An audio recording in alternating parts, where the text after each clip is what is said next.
중고차를 사야 될지 신차를 사야 될지 거기에 대해서는 제가 이미 누누이 얘기를 많이 했고, 신차를 사든 중고차를 사든 간에 핵심 동력원의 근원, 내가 사는 차의 엔진을 뭘로 선택하느냐는 여러분도 적어도 한 번쯤 고민을 해봤을 것 같아요.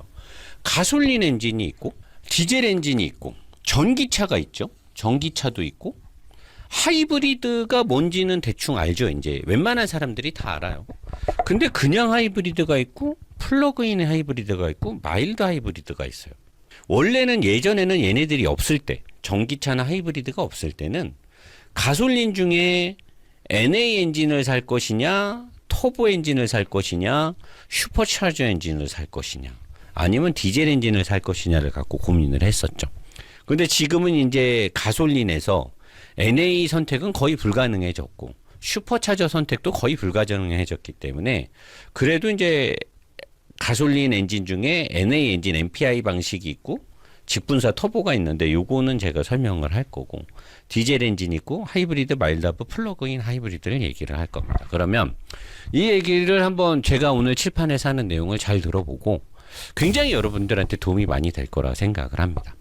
오늘 영상은 잘 돌려보시면 좋겠습니다. 자, 내연기관하고 전기차를 먼저 살짝 짚고 넘어가야 돼요. 왜냐면 노 사장은 3년 전에 우리나라 전 세계적으로 전기차의 열풍이 불고 우리나라의 유명한 유튜버들, 조회수 좀 나오고 구독자가 있는 유튜버들이 너도 나도 할 것 없이 시청자분들이나 소비자분들한테 전기차 지금 꼭 사야 된다고, 그리고 현대 기아 자동차의 전기차 기술이 마치 세계의 손가락 안에 드는 것처럼 거짓 과대 광고를 했죠.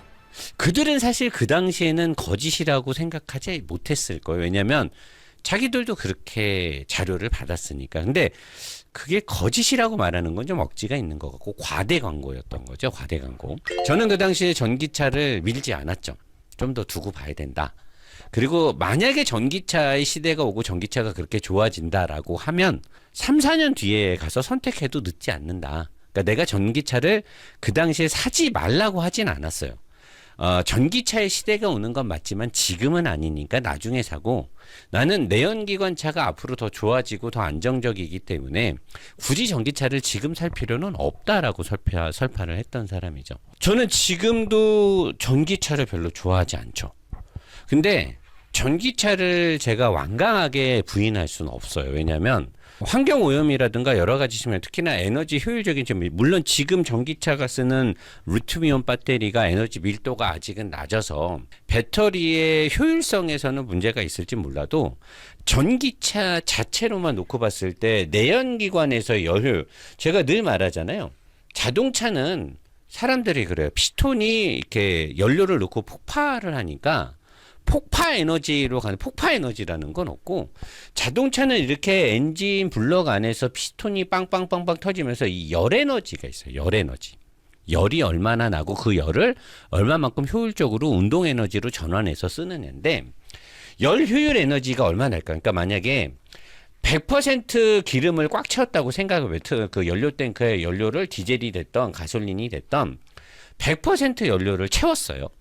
자, 이 100%의 연료를 가지고 내가 주행을 했을 때 얘네가 열 효율 에너지가 어느 정도 발휘를 하느냐인데, 내연기관 차들은 예전에도 제가 그런 얘기 했잖아요. 냉각 손실, 구동 손실, 뭐 마찰 손실, 동력의 미션에서 생기는 또 미션 효율 손실, 그 다음에 뭐 드라이브 샤프트, 그 다음에 디퍼렌셜 기어, 바퀴로 전달되는 등등해서 예전에도 제가 18%, 20% 얘기했어요.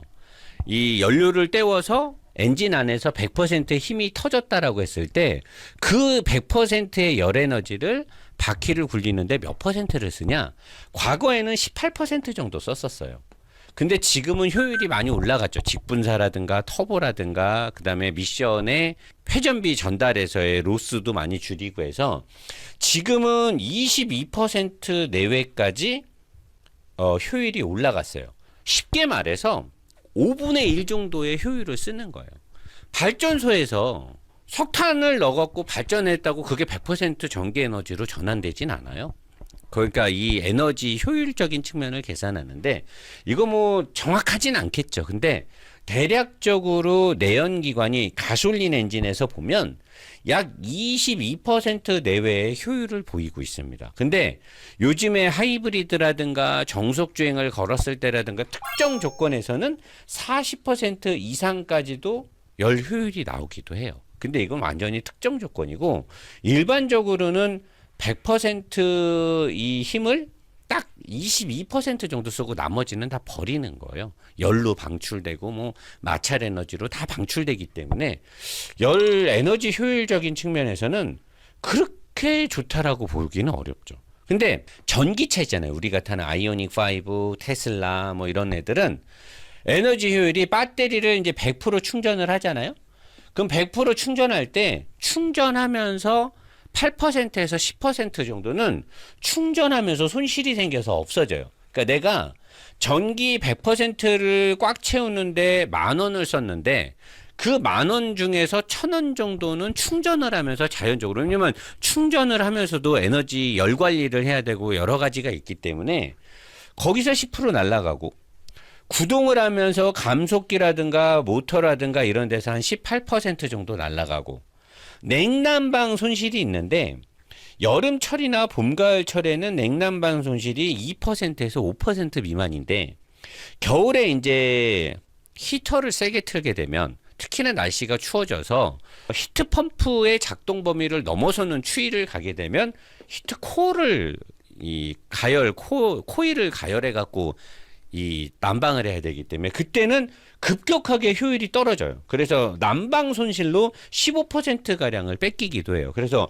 겨울철을 기준으로 보게 되면 전기차는 에너지 효율이 한 60% 정도 나오는 거고, 봄, 가을이나 뭐 여름으로 평타를 때려서 놓게 보면 에너지 효율이 70% 정도 나와요. 그러면 내연기관 차에 비해서는 월등히 얘네가 효율이 높아요. 굉장히 높은 건 맞아요. 근데 그럼에도 불구하고 전기차는 충전 인프라라든가 엄청나게 무겁고 큰 리튬이온 배터리를 바닥에 깔아야 되고, 그 리튬이온 배터리가 열 관리로부터 취약해졌을 때 열폭주가 나고 화재가 날 수 있고 폭파 위험이 있고, 그리고 크기와 중량 대비 에너지 밀도는 사실 높지 않기 때문에 전기차 자체의 에너지 효율은 되게 높을진 몰라도 리튬이온 배터리의 효율성에서는 아직까지는 그게 우리가 일상적으로 쓰는 자동차의 주 에너지원으로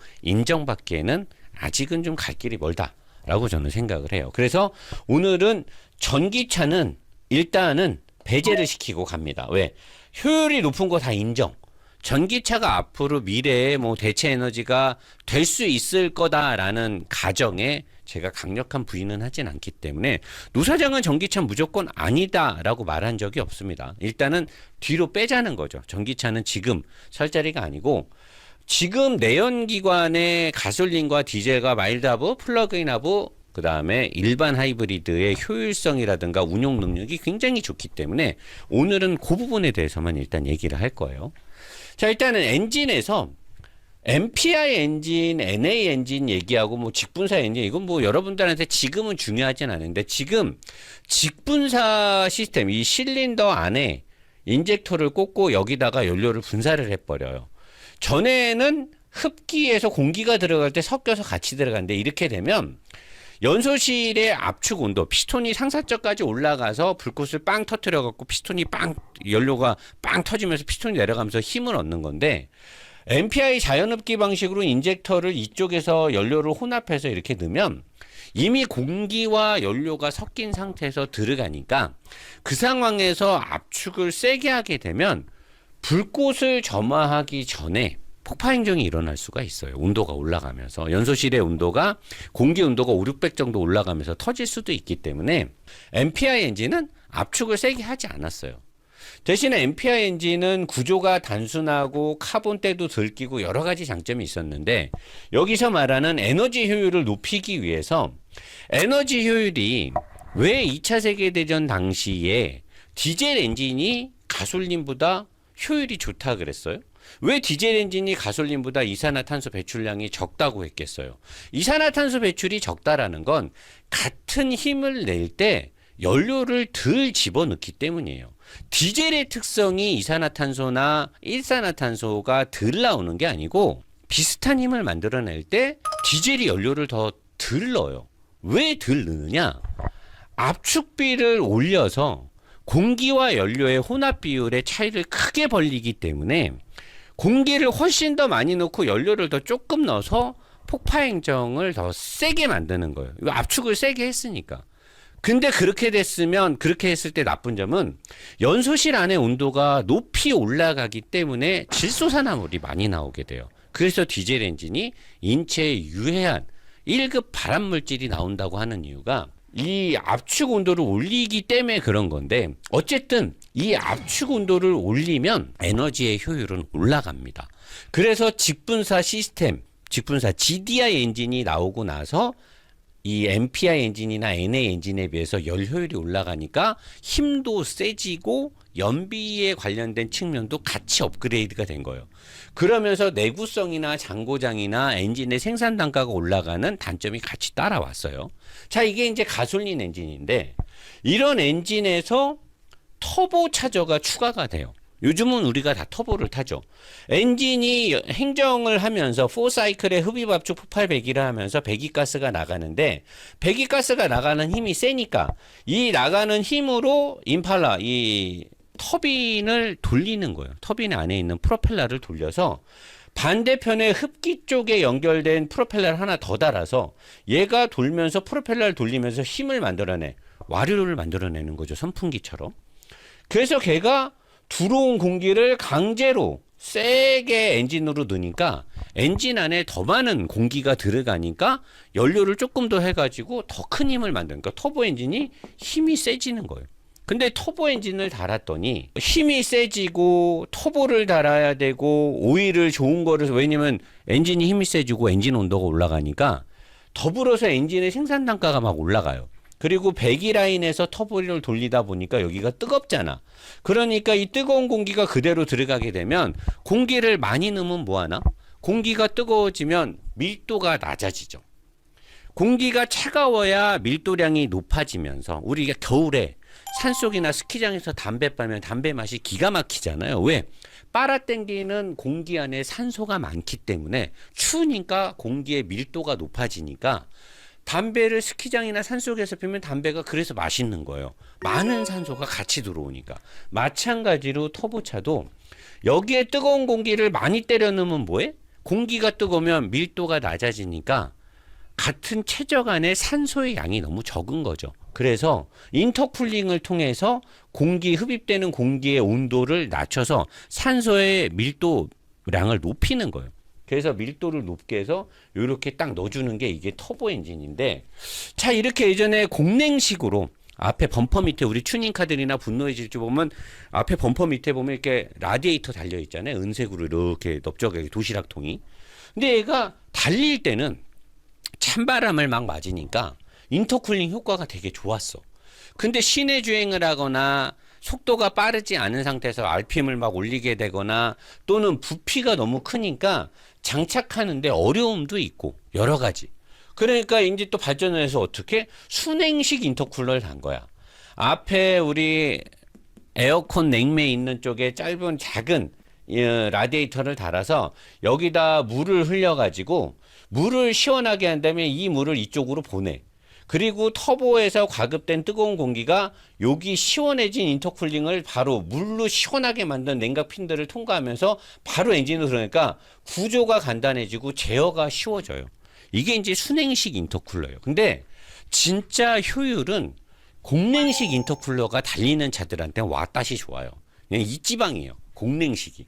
근데 공냉식이 전천후로 대응하거나 엔진의 정밀 제어에서는 조금 어려움이 있기 때문에 순행 제어를 하는데, 여기에서 이제 한 단계 발전된 애들이 얘를 에어컨 냉매를 이용해 가지고 가항제로 시켜버리는 거예요. 엄청 차갑게. 그러면 엄청나게 시원한 공기를, 그게 BMW M이나 이런 뭐 간혹 슈퍼카나 이런 애들이 쓰는 기술인데, M 중에서도 이제 뭐 M4 CS나 이렇게 하이엔드급 끝판왕으로 가는 애들은 에어컨 냉매까지 이용해 가지고 엔진 안으로 들어가는 공기를 차갑게 해주는 그런 기술을 쓰고 있습니다.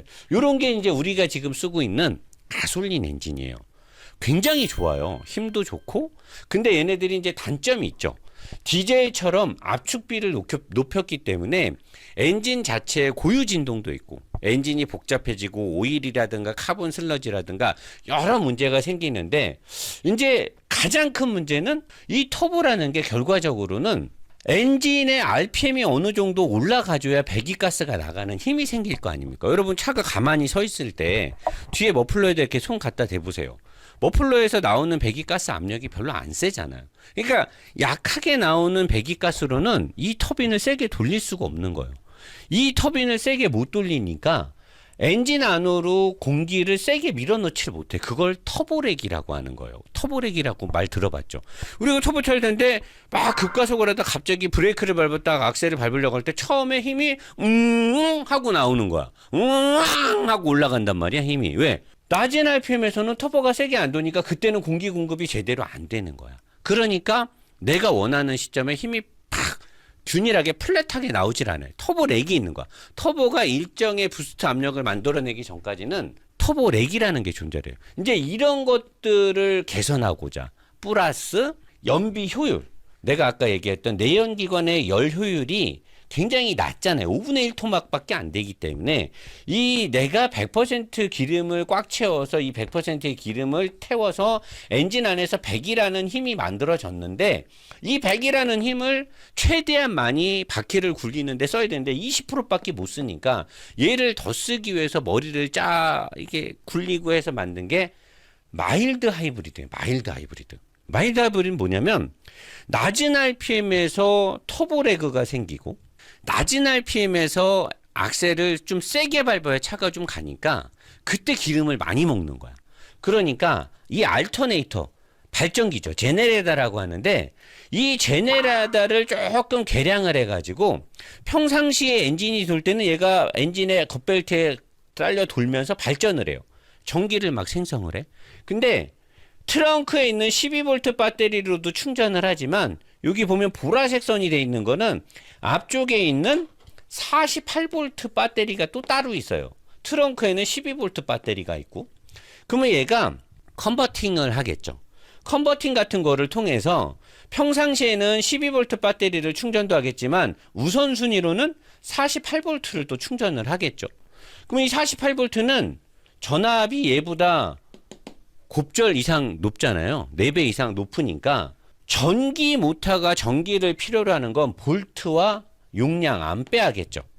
볼트랑 암페어가 같이 공급이 돼야 전력 공급 용량의 이 에너지 그 단위가 만들어지잖아요. 암페어가 많든가 굵은 선으로 전기를 많이 집어넣든가 많이 보낼 거냐 고전압으로 보낼 거냐 낮은 전압을 많이 보낼 거냐 높은 전압을 얇은 선으로 보낼 거냐 그 문제가 얘랑 같은 거예요. 그래서 48V를 생성할 수 있게끔 얘를 만들어서 얘가 달리다가 48V를 딱 충전을 해. 그 다음에 섰잖아? 그러면 엔진이 꺼져? 근데 엔진을 스탑앤고를 작동을 시키려고 할 때 엔진 밑에 있는 스타트 모터가 되면 부르릉 하고 엔진이 흔들리면서 살아나잖아요. 근데 얘가 스타트 모터 역할도 하는 거. 왜? 얘를 발전기로만 쓰는 게 아니라 모터로도 쓰는 거예요. 이 모터의 원리는 전기를 공급을 해버리면 안에 있는 브러쉬가 도는 거고 전기를 공급 안 하고 브러쉬가 세게 돌면 바깥의 자석과 함께 전기가 거기서 생산이 되는 거예요. 그러니까 전기를 공급을 12V는 약하니까 48V로 얘한테 전기를 빡 주니까 얘가 겉벨트를 통해서 엔진을 살려요. 그리고 악셀을 밟을 때 기름이 많이 먹을 때 얘가 살짝 돌아주는 거야. 그래서 엔진의 힘을 어시스트를 해줘. 출발할 때 터보가 돌지 않을 때, 터보가 약할 때 얘가 약 5마력에서 7마력 정도의 힘을 보태주는 거예요. 그걸 마일드압을 해. 이게 1세대. 그리고 이제 엔진이 돌기 시작해서 가면은 다시 발전기로 전기를 충전을 해줘. 그러다 또 급가속을 할 때 힘이 필요하면 발전을 안 하고 전기를 또 넣어가지고 얘가 싹 돌아갖고 엔진 힘을 보태줘. 이게 1세대 마일드압인데 얘가 생각보다 그렇게 높은 효율을 못 내는 거야. 얘가 이제 힘이 없잖아. 얘가 보기에는 이만하게 생겼지만 실제로 1.5톤, 2톤이 다 되는 차에 이 작은 모터는 그렇게 큰 힘이 안 되는 거죠. 그리고 얘가 시동을 살릴 때도 물론 스타트 모터가 플라이휠 밑에서 돌리는 것보다는 부드럽게 엔진을 살리지만 얘도 가만 보면 살짝 진동이 있는 거지. 그러니까 1세대 마일드 하브는 벤츠도 그렇고 BM도 그렇고 아우디도 그렇고 적용을 했는데 해보니까 별 볼 일 없더라. 근데 이게 없는 것보단 있어서 좋으니까 이걸 하려고 했는데 미션 회사들이 얘네들이 자동차 제조회사에서 하이브리드 차량을 만들어서 팔고 플러그인 하이브리드를 만들어서 파니까. 근데 이 플러그 하이브리드나 하이브리드 시스템의 주 동력원이 어디에 가서 붙냐? 미션에 가서 붙어요. 미션에. 이 미션 하우징 안에 들어간단 말이야. 엔진하고 사이에.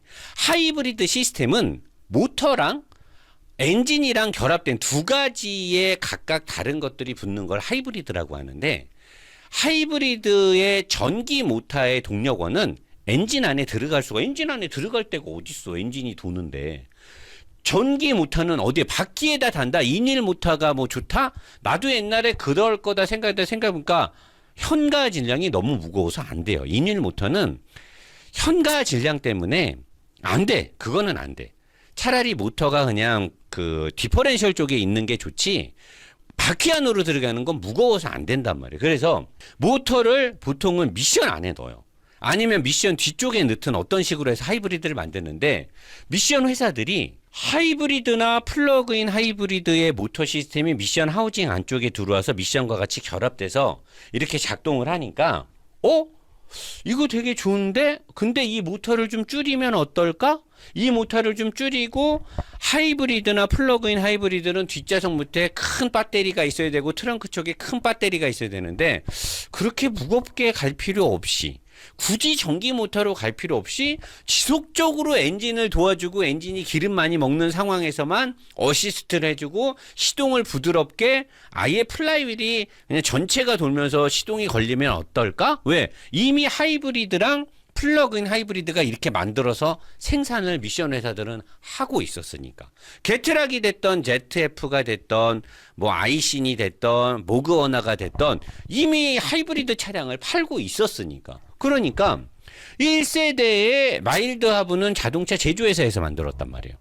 자동차 제조회사에서 이렇게 만들었는데 이게 효율이 안 좋네? 별 볼 일 없어.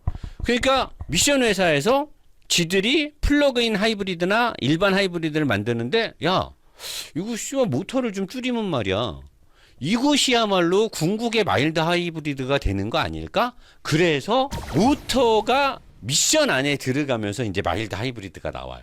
그래서 일반 하이브리드 이거는 도요타 시스템이에요. 내가 가장 좋아하는 직병렬 시스템에 빛내는 PSD 파워 스플릿 디바이스라고 하는데 도요타의 직병렬 시스템의 하이브리드가 왜 좋냐면 얘네는 클러치가 없어요.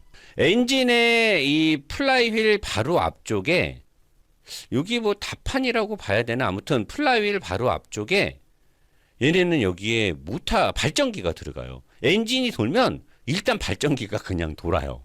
그리고 발전기를 통과한 힘이 여기에 이제 기어 쪽에 오는데 이 기어 쪽에서 기어가 플래닛 기어가 하나밖에 없어요.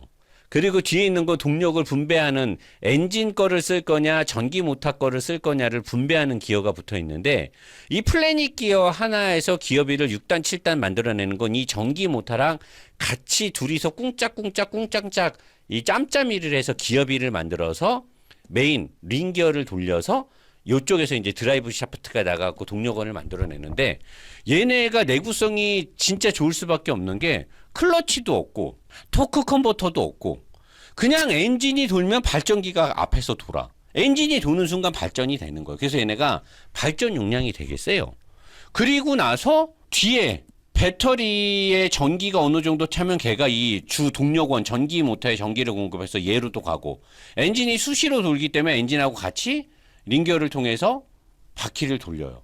그러니까 이 파워 스플릿 디바이스는 재미가 없어서 그렇지 궁극의 최고의 미션인 거예요.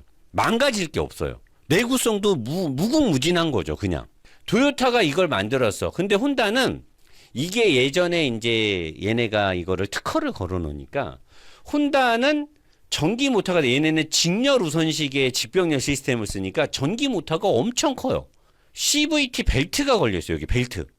벨트를 걸어서 큰 전기 모터로 가다가 이 전기 모터에 전기를 공급할 배터리의 용량이 줄어들게 되면 중간에 있는 클러치가 딱 붙어요. 여기 있나? 클러치가 여기 있을까? 요 모터 앞쪽에 있는 클러치가 딱 붙으면서 바로 CVT 미션에 CVT의 효율중, 벨트가 이쪽이 커지고 작아지고 이쪽이 작아지고 커지고 하면서 클러치가 붙으면서 엔진님이 바로 바퀴로 나가게 돼 있어요.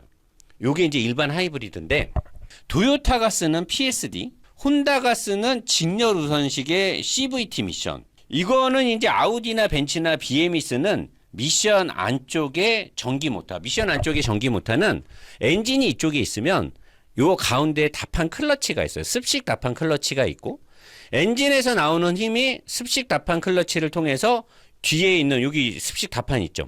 여기 답판 클러치 얘네가. 답판 클러치가 가운데 있고 테두리에 모터에 회전자가 있어요. 코일이 감긴 게. 여기 들어가죠. 그러면 전기를 딱 공급하면 얘가 돌면서 엔진도 같이 돌릴 수가 있고 미션이 싹 움직여요. 그러면서 차가 싹 움직인다고. 그러면서 얘가 엔진을 부드럽게 살려요. 모터가 워낙 크고 엔진의 플라이휠을 같이 일체로 돼서 도니까 되게 부드럽게 엔진이 살아나요. 엔진이 부드럽게 살아나면서 바로 답한 클러치가 딱 붙으면서 미션을 통해서 동력이 전달돼요. 이게 마일드 하브인데 저 마일드 하브는 일반 하이브리드에서 이 전기 모터의 용량이 작아진 게 마일드 하브예요. 전기 모터만으로 차를 굴릴 힘이 없어요. 그럴 게 필요하지도 않고. 그래서 의자 밑이나 트렁크에 별도의 니켈 수소나 리튬이온 배터리를 달고 다니지 않아요. 엔진 본넷 앞쪽에 조그맣게 주먹, 어른 주먹 4개, 6개 정도 되는 크기에 48V 조그만 배터리만 있어요. 그 배터리를 가지고 얘를 살짝 돌리면서 엔진이 살아나고 급가속을 할 때 힘을 보태주고. 그래서 가솔린 마일드 하이브리드 3.0 6기통을 기준으로 보면 제가 이걸 실험을 다 했거든요. 3000cc 6기통을 기준으로 가솔린 마일드 하이브리드는 13만원어치의 기름을 넣잖아요. 그러면 일반적으로 나는 이제 고속도로를 타고 출퇴근을 하잖아요. 고속도로로 70km 가까이인데 그 중에 50km가 고속도로고 20km 정도가 이제 시내와 약간 간선도로 같은 게 섞여 있는데 어쨌든 제가 하루에 140km 정도를 타거든요. 13만 원을 넣으면 제가 타는 환경에서 1000km 내외를 탑니다. 가솔린 3000cc 6기통인데 힘이 좋죠. 400마력 가까이 됩니다. 달리고 싶을 때 앞차들 다 추월하고 가요. 충분히 내가 재밌게 타면서 13만 원을 넣고 1000km를 타기 때문에 기름을 주말 일요일 저녁에 가득을 넣으면 일주일 내내 출근을 해요. 일주일 동안 내가 타는 키로수가 64, 24, 한 850km에서 900km 정도를 타요. 일주일에. 그러니까 일주일 동안 기름을 가득 넣고 이 가솔린 마일드 하브일 때 기름을 가득 넣고 1000km 내외를 타기 때문에 일주일 동안 그냥 가득 넣은 걸로 타는 거예요. 근데 만약에 고속도로나 국도 같은 데서 항속주행을 걸잖아요. 한 1150km 정도를 탈 수 있어요. 항속주행을 하면. 자, 제가 최근에 40D, 그전에는 30D 마일드 하브를 탔었는데 디젤 마일드 하브를 타고 다녀요. 지금은 40D X6를 탑니다. 40D 출력도 세고 마일드 하브인데 물론 3000cc 똑같이 6기통 디젤이에요. 힘이 무조건 셉니다. 엄청 세요. 도로에서 엄청 재밌게 타고 다니죠. 하이브리드가 아니기 때문에 전기차 배터리를 필요로 하지 않으니까 무겁지 않죠. 밸런스는 내연기관하고 똑같아요. 운동 성능이 그냥 내연기관차랑 똑같단 말이에요. 근데 시동이 꺼졌다 살아날 때 굉장히 부드럽게 살아나고 얘는 12만 원을 넣으면 내가 타는 환경에서 1200km를 탑니다. 그리고 고속도로에서 항속을 하고 부산을 왔다 갔다 할 때 쏘지 않고 일반적으로 타면 1400km를 타요. 운전자에 따라 다르겠지만 12만 원을 넣고 일주일 동안 타고 기름이 많이 남을 때는 4분의 1 이상이 남아요. 3분의 1까지는 아니고. 가솔린은 거의 다 쓰죠. 일주일을 쓰면 제가 거의 다 쓰거든요. 근데 디젤은 진짜 많이 거짓말 좀 못하면 3분의 1 비스무리하게 남는 거 4분의 1은 남아요. 12만 원을 넣고. 자, 제가 이렇게 6기통의 3000cc의 고성능 가솔린 차량, 고성능 디젤 차량을 일주일 동안 이 정도의 기름값으로 출퇴근을 한 거예요. 자, 근데 제가 i4, i5 40i, 40i, i7 60, 그 다음에 전기차 또 못 탔어. 벤츠 전기차, 그 다음에 테슬라 등등을 타고 출퇴근을 또 했을 거 아닙니까? 저는 차 받으면 5일씩 막 이렇게 타니까. 그리고 최근에는 전기차를 또 오래 탔죠. iX도 타고 다녔고, 걔네들도 전기차 치고는 출력이 어느 정도 나오죠. 얘네들보다 오히려 출력이 높다고 봐야죠. 고성능 전기차니까. 그렇다고 내가 전기차를 끝까지 악셀을 밟느냐? 그러진 않죠. 전기차는 악셀 끝까지 밟으면 효율이 떨어지니까 절반 이상은 잘 안 밟는데, 어쨌든 할아버지처럼 운전하진 않아요. 어느 정도는 내 스타일대로 운전하는데, 그렇게 탔더니 일일 전기 충전 요금이 매일 충전을 했어요. 내가 테스트를 하려고 9,000원에서 12,000원을 충전을 합니다.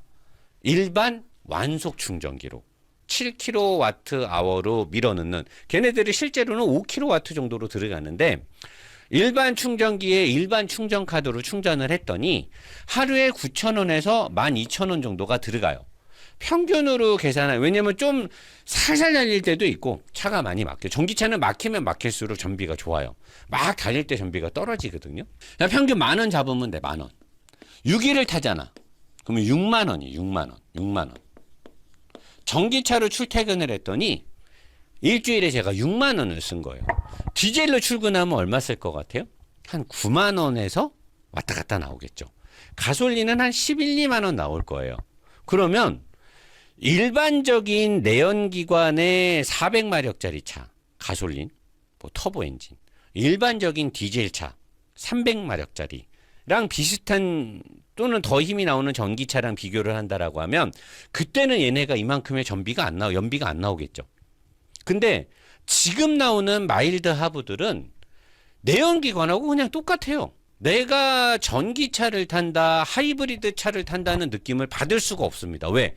얘가 작동하는 범위는 엔진의 어시스트만을 하기 때문에 내 차가 전기로 간다, 전기 모터가 있다라는 건 운전자가 느낄 수가 없습니다.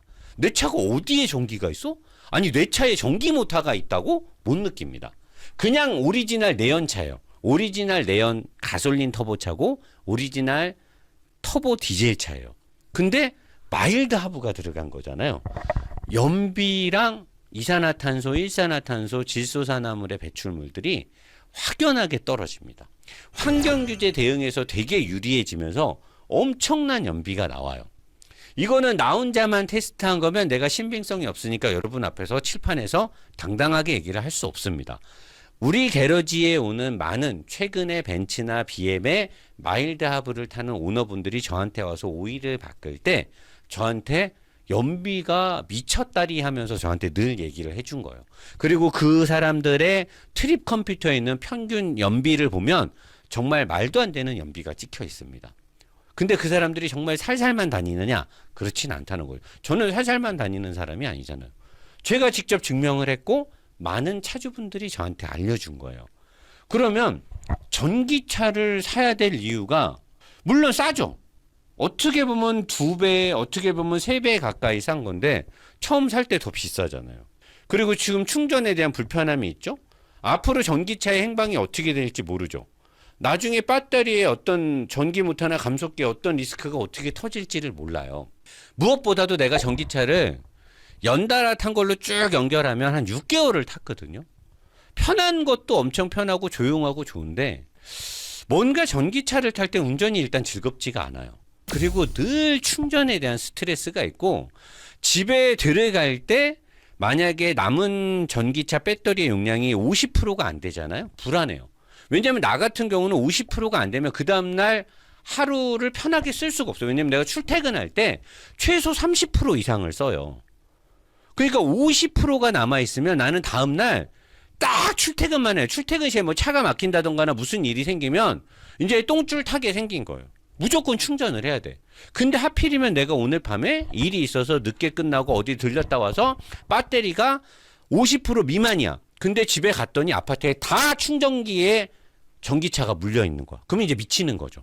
그러면 아침에 일찍 일어나서 급속 충전기에 가서 충전을 한다? 그렇게 1시간을 버린다? 30분을 버린다? 어디까지 가? 못해요. 아침에 출근 시간이 30분이 얼마나 큰 시간인데. 못하지. 그러면 출근하고 퇴근할 때까지의 내가 움직일 수 있는 범위가 일단 한정이 되는 거예요.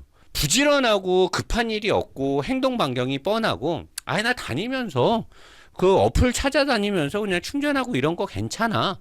그렇게 느긋한 사람들이 있어요. 일상의 생활의 패턴이 느긋한 사람들.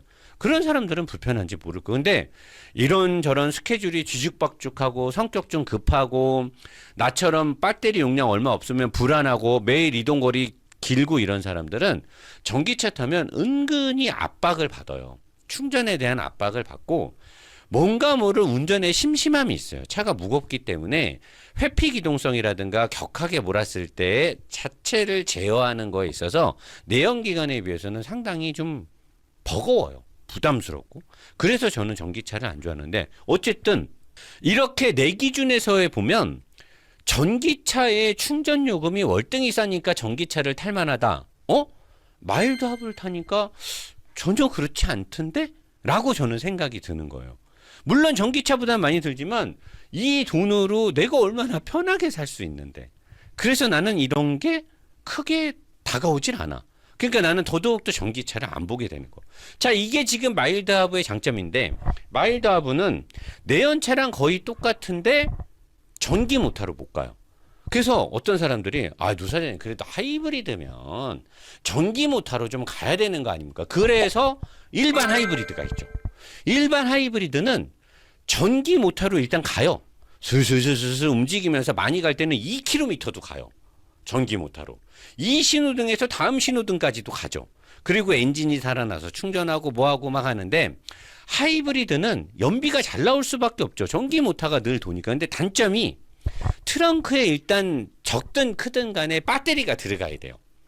6kWh가 됐던 9kWh가 됐던 꽤 나가는 무게의 배터리가 일단 트렁크에 있어야지만 전기 모터로 차를 움직일 수가 있고 혼다 같은 경우는 직렬 우선식이기 때문에 전기 모터만으로도 시속 170km까지도 전기 모터로 전기차나 똑같아요. 그리고 도요타 같은 경우는 요즘은 이 전기 구동 모터 MG2 모터가 세져가지고 한 110km, 120 전에는 얘네도 한 8, 90km까지밖에 모터로 못 갔는데 지금 한 110km까지도 전기 모터로 갑니다. 전기 모터로 가요. 근데 하이브리드의 단점은 뭐냐면 모터로 갈 수 있는 장점을 줬기 때문에 미션이 부실하고 엔진이 고성능 엔진이 다 배제가 됩니다. 엔진이 가장 무난하고 부드러운 엔진이 들어가요. 혼다 같은 경우는 그냥 2.0의 일반 엔진. 도요타 같은 경우는 2.5의 일반 엑시슨 엔진이 들었는데 엔진이 그냥 스탠다드 엔진이에요. 아반떼에 들어가는 엔진이라고 보면 돼요. 소나타 그냥 2.0 노멀 엔진 같은 거. 그러니까 고성능을 기대할 수 없고 하이브리드 차량들은 미션의 구조가 내연기관의 8단 미션, 7단 미션, 9단, 10단 미션 같은 오리지널 미션이 들어갈 수 없죠. 전기 모터가 들어가고 발전기가 들어가기 때문에 한정된 공간이 안에서 미션하고 모터를 넣어야 되니까 미션의 플래닛 기어가 한 개만 있던가 아니면 좀 작은 CVT가 들어가든가 ZF 같은 경우도 유성기어 세트가 여러 개가 안 들어가고 유성기어 세트 한 개, 두 개 또는 나머지는 다판이 들어가요. ZF도. 그러니까 하이브리드 시스템이 들어가면 오리지널 유성기어 세트나 일반 기어 세트가 대거 생략이 될 수밖에 없어요. 왜? 전기 모터가 많은 힘을 주니까. 그래서 하이브리드는 장점이 엄청난 연비가 나오고 전기 모터로도 갈 수 있고 여러 가지가 좋은데 엔진이 노멀해지고 미션이 아주 평범한 쉽게 말하면 1단 또는 2단 미션짜리인 거예요. 전기 모터와 함께 억지로 인위적으로 기어 단수를 나눠 쓰고 CVT로 기어 단수를 나눈다고 하지만 원리 원칙대로 보면 1, 2단짜리 미션이라고 보면 되는 거예요. 그러니까 구조적으로 어떤 메커닉적인 측면에서 엔진과 미션이 일반 내연차에 비해서는 굉장히 아랫등급의 엔진과 미션이 들어가죠. 그는 곧 뭐로 연결돼요?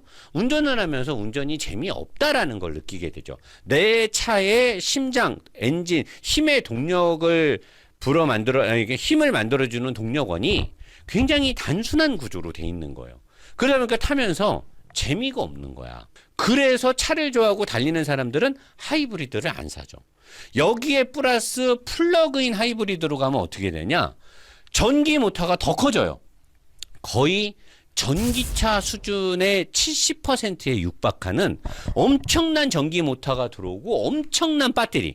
일반 전기차의 3분의 1 크기 또는 4분의 1 크기 정도가 되는 엄청난 배터리가 뒤에 들어갑니다. 이제 중량이나 밸런스에서 내연기관이라고 볼 수가 없어요. 그리고 엔진도 노멀 엔진이 들어가는데 전기의 힘이 엄청 세고 모터의 힘이 배터리의 용량이 크기 때문에 집에서 플러그를 꽂아서 충전을 해요. 그래서 플러그인 하이브리드.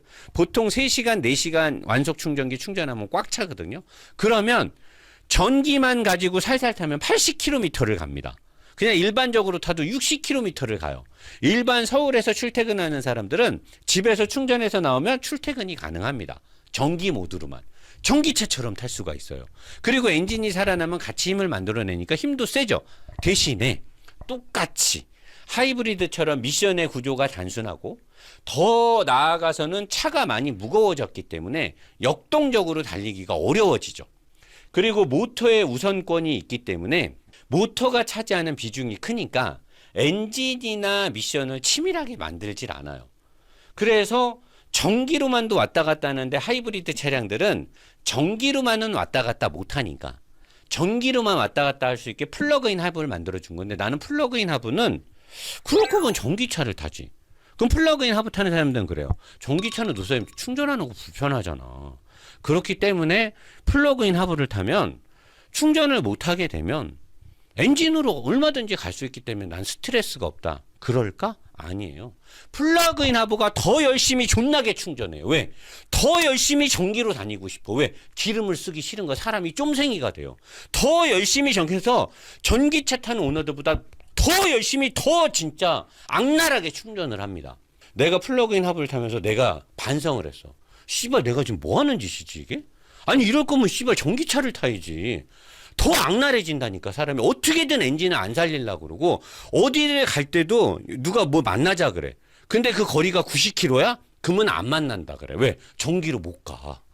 자기는 뭐든지 70km 안에서 해결. 왜? 70km가 넘어가면 엔진이 살아나야 되거든. 어떻게 해서든 나는 전기로 갈 수 있는 걸로 모든 생활권을 끝내려고 해요. 사람이 이상하게 변해. 플러그인 하부 타면은 사람이 변합니다. 내가 경험을 했다니까 내가 산 증인이야. 그래서 나는 플러그인을 반대하는 거예요. 플러그인 하부 타면 생활이 바뀌어요. 나는 그래서 플러그인을 권하지 않아요. 차라리 플러그인을 탈 거면 전기차를 타라. 그렇게 충전해갖고 전기로 가는 거 좋아하면 전기차를 사라. 아니면 하이브리드를 사라. 하이브리드 하면 편하게 타. 얘는 충전을 못하니까 사람이 그렇게 될 수가 없어. 근데 또 하이브리드를 타면 연비 때문에 어떻게든 연비를 24를 만들 것이냐 26을 만들 것이냐 28 도대체 그 기름값 10,000원 20,000원을 막 죽어라고 아껴요. 가득 주유하면 90,000원 들어가는 렉서스라고 생각을 해봐. 70,000원 들어가면 그러면 어떻게든 연비를 24km 막 26km를 만들고 막 27km를 만들려고 노력을 해. 그래서 얼마를 아꼈냐? 5,000원을 아낀 거야. 주유를 해갖고 기름을 다 쓸 때까지 5,000원을 아낀 거야. 엄청 뿌듯해. 그리고 그 다음 주에 1, 2주 지나서 또 가득 넣었어. 그리고 또 엄청나게 발끝 신공을 막 해가지고 연비 운전을 해야 돼. 살살 가야 돼. 연비가 28을 넘어야 되는 거야. 26은 마음에 안 차는 거야. 그렇게 해서 또 5,000원을 아껴. 그래서 한 달 동안 지가 연비 운전을 해가지고 한 15,000원을 아껴요. 그래서 친구들하고 나이트를 갔어. 부킹을 좀 세게 하려고 웨이터한테 팁을 50,000원을 주는 거야. 미친놈이지. 한 달 내내 씨발 발끝 신공해갖고 10,000원 아낀 놈이 웨이터한테 팁을 50,000원을 주는 거야. 근데 애들이 그러고 살아요. 그래서 내가 하이브리드나 플러그인 하브를 타면 삶이 피폐해져갖고 내가 그 차를 사실 시스템으로는 좋은 거야. 좋아. 근데 사람을 엄청나게 짠돌이를 만들어. 이게 사람이 타면 그렇게, 내가 원래 기름을 안 아끼는 사람이거든요. 난 막 다니면 엄청 시원하게 다니잖아. 막 풀악셀하고 막 와인딩가 다는데 하이브리드만 타면 사람이 막 미쳐버려요, 진짜. 아니 그냥 운전할 때 앞을 안 보고 계기판을 본다니까. 어떻게 하면 연비가 28이나 30 넘으면 막 씨발 그날 막 딴따라 되는 거야. 풍하고 울리는 거 30km 넘으면 거의 안 나오지. 30km 넘는 거 진짜 미친놈이 아니고서 내리막이 많은데 아니면 불가능한데 그렇게 돼요. 그래서 내가 오늘 결론은 뭐냐. 자, 하이브리드가 있어요. 플러그인 하이브리드가 있어요. 노 사장이 말하는 마일드 하브가 있어요. 그리고 디젤 엔진이 있고 가솔린이 있어. 자, 어떤 엔진이 제일 좋아? 나는 사실 지금은 마일드 하브를 좋아해요. 근데 순수하게 엔진의 재미로만 따지면 가솔린 엔진이 제일 좋죠. 디젤 엔진은 높은 압축비를 통해서 압축 착화 방식으로 해야 되기 때문에 엔진이 일단 무거워야 돼요. 그리고 압축을 세게 하고 연료를 분사해서 빵 터트리고 움직이는 이 피스톤의 스트로크가 길기 때문에 고유의 진동이 생기죠. 대신에 얘네들은 에너지의 효율 등급이 높고 같은 거리를 갈 때 가솔린에 비해서 연료를 더 덜 쓰기 때문에 이산화 일산화탄소의 배출량이 가솔린보다 적어요. 그래서 과거에 폭스바겐 디젤 게이트가 터지기 전에 친환경 엔진이라고 했던 이유가 1이산화탄소가 적게 나와서요. 우리 지구의 대기 오염은 1이산화탄소가 더 중요해요. 그 다음이 인체에 유효한 NOx, 질소산화물이에요. 디젤차에서 나오는 질소산화물.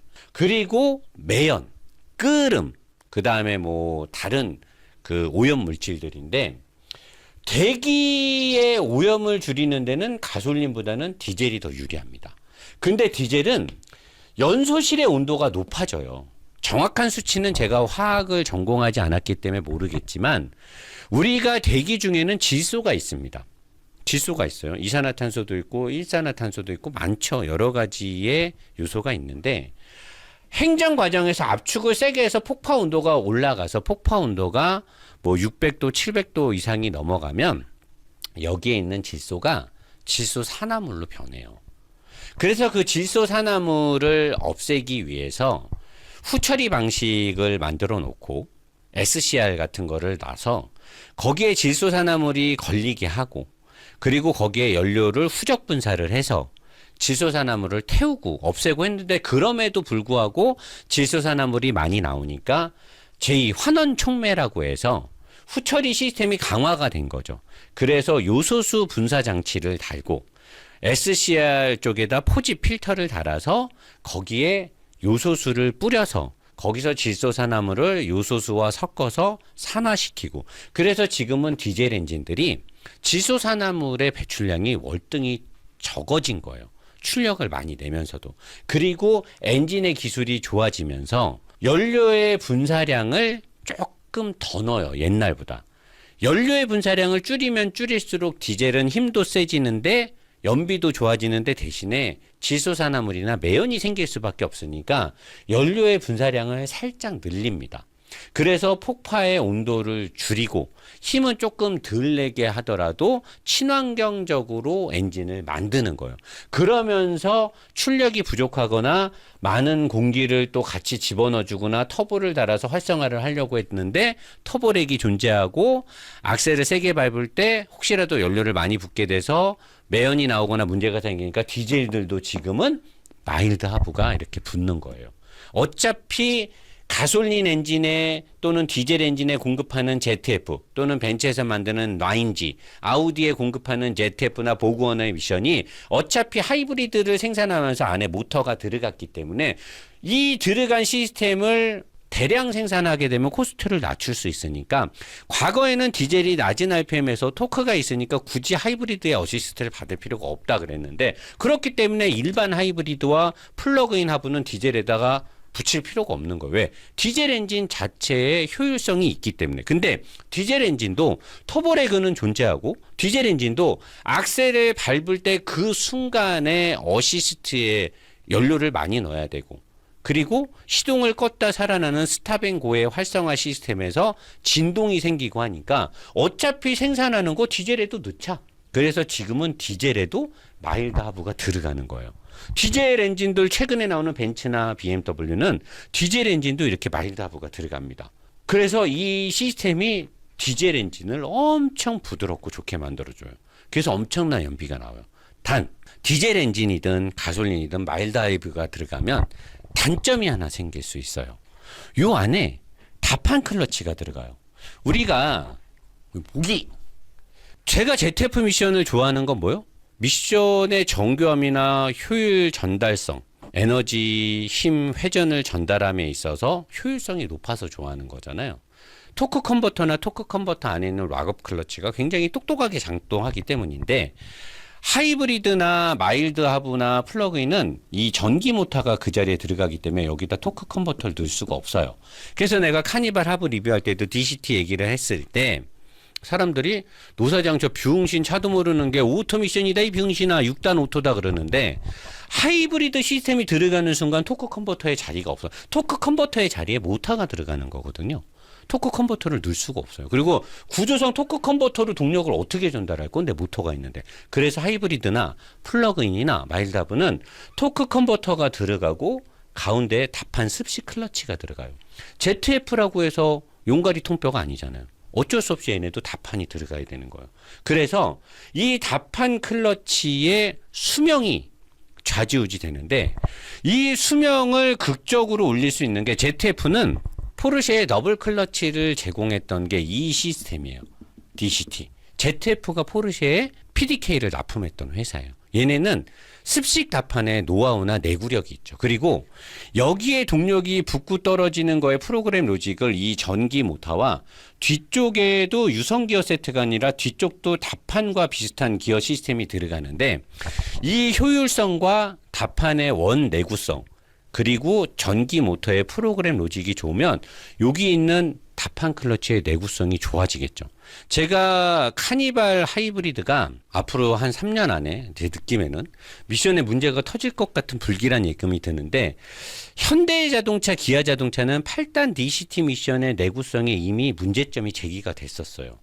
일반적인 크기의 일반적인 토크 대응에서도 이 안에 다판 클러치가 문제가 돼서 지금 말들이 많은데, 카니발처럼 중량이 많이 나가고 작아지고 모터와 함께 로직에 대한 어떤 영민한 똑똑함이 필요가 요구되는 미션은 제가 봤을 때는 10중 8구 금방 문제가 터질 거라 예상을 하는 거죠. 다판 클러치의 마모율이 되게 빨릴 것 같은 불길한 느낌이 드는 거예요. 근데 ZF는 일단 구조가 커요. 그리고 얘네 프로그램 로직 자체가 굉장히 좋습니다.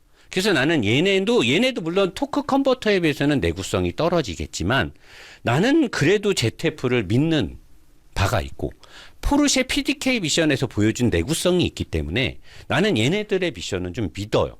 기대를 하고 있고. 근데 내 차가 지금 이 미션이잖아요. 다판이다 보니까 변속이 이게 약간 낮은 속도 30km 미만 시내 구간이나 쓸 때 기어가 빠지고 뭐 할 때 약간 덜커덕거리는 느낌들이 있는 거야.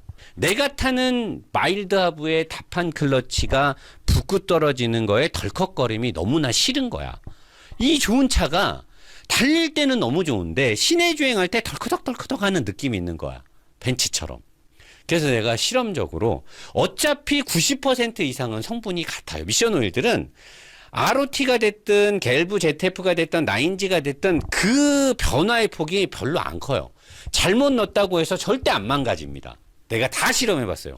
벤츠 미션에 ZF 오일도 넣어봤고요. 다 해봤는데 사람들은 오일 선택 잘못하면 큰일 나는 줄인데 아니에요. 벤츠 S클래스가 우리한테 미션 이상하다고 뭐 미션 오일 간지 2년 됐대. 장안동에서 2년 동안 타고 다녔어. 뭐? 국산 오일을 넣고. 국산차 미션 오일을 벤츠 나인지에다 넣고 2년을 다 안 망가졌어요. 근데 주행 느낌이 다르죠. 미션 오일 다른 거 넣는다고 망가질 거 내가 다 실험해봤는데 안 망가져. 오일은 어차피 땅에서 캐는 오일이기 때문에 기본 베이스는 거의 비슷합니다. 엔진 오일도 마찬가지예요. 뭐 점도 다른 거 넣으면 망가진다 뭐 큰일 났네, 안 그래요. 특징만 좀 달랐는데 미션은 근데 조금 다르죠.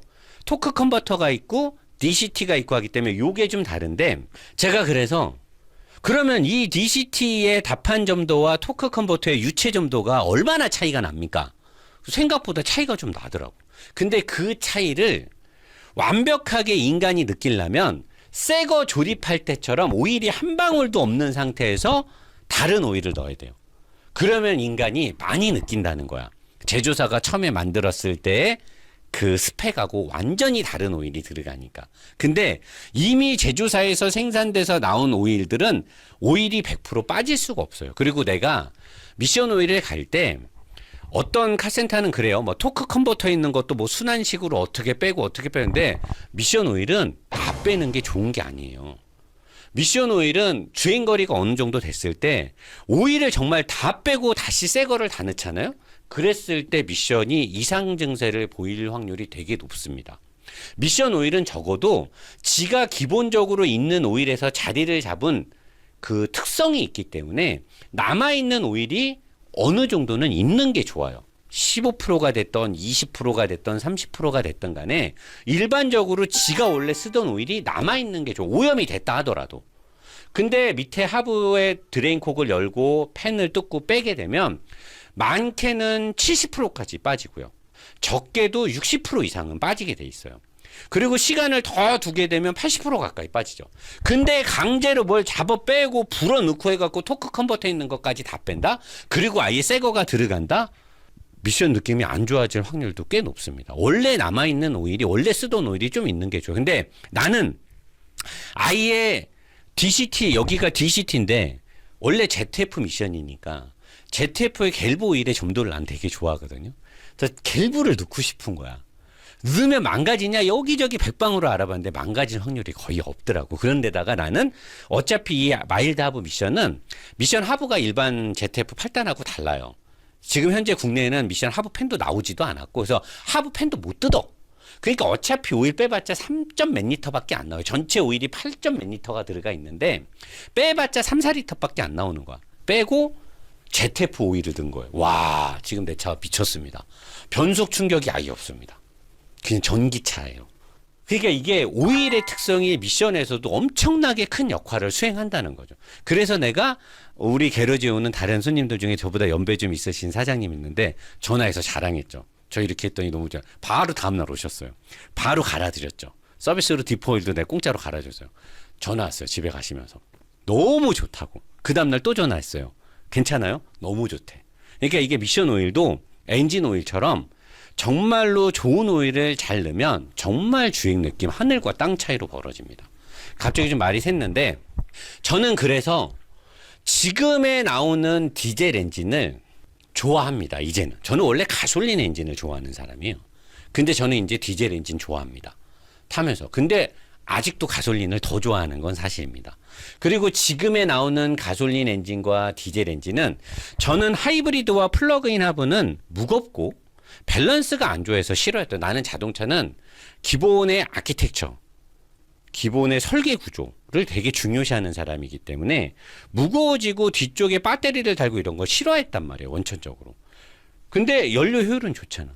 이만큼은 아니지만 마일드 하부는 내연기관하고 거의 똑같은 스펙을 갖고 있습니다. 별도의 배터리가 없으니까. 무게만 조금 10몇 킬로, 30몇 킬로 무거워진 거예요. 전기 모터 하나 들어간 거니까. 밸런스 똑같고. 근데 연비가 엄청나게 나오죠. 엄청난 연비가 나옵니다. 그리고 내연기관하고 똑같이 달리기 때문에 운전의 재미는 똑같은 거죠. 그래서 저는 지금에 와서는 연비를 최우선으로 생각한다. 디젤 마일드 하부를 사시고. 원래 가솔린 엔진을 좋아하니까. 엔진은 가솔린이지. 남자가 무슨 디젤이야. 딸딸이잖아. 마일드 하부 디젤들, 요새 나오는 디젤들은 아까 내가 얘기했지만 연료의 분사량이나 이런 것들을 다 조절을 해서 이제 딸딸이 소리가 옛날처럼 안 나요. 뒷다리가 아닙니다. 근데 어쨌든 남자는 가솔린이지. 쪽팔리게 어떻게 디젤을 넣어. 그리고 난 디젤 요새는 냄새도 안 나지만 싫으면 가솔린인데 마일드 하부를 사면 돼요. 그냥 내연기관인데 엄청난 어시스트를 통해서 연비와 운전의 재미. 물론 출력이 세지지는 않습니다. 이 마일드 하부가 나타내는 힘은 뭐 5마력, 7마력밖에 안 되기 때문에 이 마일드 하부 모터에서 엄청난 힘을 기대해서는 안 되고 출발과 가속할 때마다 기름을 많이 먹는 그 순간마다 얘가 기름을 인젝터에서 많이 분사 못하게 그 순간마다 어시스트를 해줘요. 그리고 운전자는 절대 내 차에 전기 모터가 있음을 눈치챌 수 없습니다. 저조차도 전기 모터가 돈다라는 걸 눈치챌 수 없기 때문에 하이브리드의 이질감 같은 거를 아예 걱정할 필요가 없어요. 그래서 오늘의 칠판 라이브의 주제는 뭐냐? 연비를 최우선으로 한다라고 하면 디젤 마일드 하브를 사면 되는 거고, 아니면 가솔린 마일드 하브가 지금은 저는 최고의 엔진 선택이 될 것이고, 그게 아니면 하이브리드 괜찮죠. 저는 플러그인 하이브는 아니라고 생각하는 사람이고, 전기차는 좀 더 나중에 에너지 밀도가 개량된 전고체 배터리가 됐던 어떤 배터리의 에너지원이 획기적으로 다음 세대로 넘어갔을 때, 그리고 무거워진 중량, 하체 쪽에 그 3,400kg가 넘는 배터리를 하체에 둔 그 밸런스에 대한 해석이 제대로 되고, 댐퍼와 서스펜션의 세팅이 내연기관처럼 완벽하게 조율이 됐을 때, 그때는 전기차를 사라고 제가 여러분들한테 권장할게요. 지금은 아닌 것 같고, 충전 인프라도 마찬가지. 플러그인 하브는 너무 무겁고, 그래서 하이브리드를 살 것이냐 마일드 하브를 살 것이냐를 결정하는데, 하이브리드는 운전의 재미는 기대하면 안 됩니다. 대신에 연비는 마일드 하브보다 월등히 좋죠. 근데 연비와 운전의 재미, 내연기관의 모든 장점을 그대로 갖고 갈 거면 마일드 하브를 사면 되는 거예요. 디젤과 가솔린은 연비 차이로 보면 돼요. 그리고 운전의 재미는 당연히 가솔린이 좋죠. 똑같이 RPM을 7,500rpm까지 쓸 수 있으니까. 그래서 저는 가솔린 마일드 하브나 디젤 마일드 하브를 사면 절대 후회하지 않을 거다라고 확신을 갖고 여러분들한테 권장할 수 있습니다. 혹시라도 이해가 안 되고 더 궁금하면 저 개인 카톡이나 게러지 폰으로 또는 저희 회사로 연락해서 물어보면 더 자세하게 답변 드리도록 하겠습니다. 오늘 간만에 현대기아를 까지 않고 부드럽게 칠판 라이브를 마무리합니다. 우선이 형 쫄았어? 쫄지 마. 응.